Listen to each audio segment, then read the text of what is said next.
சக்கர வியூகம் மகாபாரத போரில் அபிமன்யுவை வீழ்த்த பயன்படுத்தப்பட்ட ஒரு மிகச்சிறந்த போர் தந்திரம்.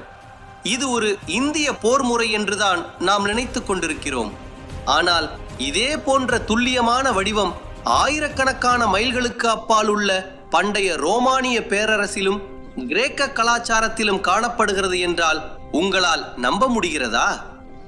இந்தியாவிற்கும் ரோமிற்கும் என்ன தொடர்பு? வாருங்கள் தேடுவோம்.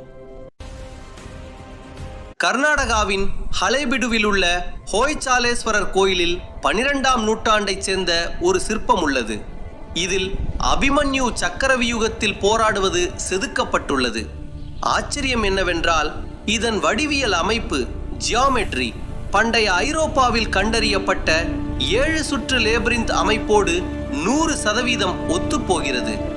வெவ்வேறு கண்டங்களில் வெவ்வேறு காலங்களில் வாழ்ந்த மனிதர்களுக்கு ஒரே மாதிரியான இந்த சிக்கலான வடிவம் எப்படி தெரிந்தது?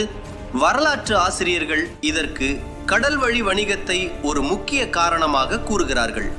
கிறிஸ்துவுக்கு முன் மற்றும் கிறிஸ்துவுக்கு பின் தொடக்க காலங்களில் தென்னிந்தியாவிற்கும் ரோம் பேரரசிற்கும் இடையே நெருக்கமான வணிக தொடர்பு இருந்தது. மிளகு மற்றும் வாசனை திரவியங்களுக்காக இந்தியா வந்த ரோமானிய வணிகர்கள் தங்கள் கலை மற்றும் குறியீடுகளை இங்கே கொண்டு வந்திருக்கலாம், அல்லது இந்தியர்களின் இந்த வியூக அறிவை அவர்கள் அங்கு கொண்டு சென்றிருக்கலாம். குறிப்பாக தமிழ்நாட்டின் அரிக்கமேடு அகழ்வாராய்ச்சியில் கிடைத்த ரோமானிய பொருட்கள் இதற்கு சான்று. வடிவம் ஒன்றுதான், ஆனால் அதன் பயன்பாடு வேறாக இருந்தது. ரோமானியர்களுக்கு இது லேபிரிந்த், அதாவது ஒரு முறை உள்ளே சென்றால் வெளியே வர முடியாத ஒரு வழி. அவர்கள் இதை தீய ஆவிகள் வீட்டிற்குள் வராமல் இருக்க வாசல்களில் வரைந்தார்கள். ஆனால் இந்தியர்களுக்கு இது வியூகம். இது ஒரு நகரும் இராணுவ அமைப்பு.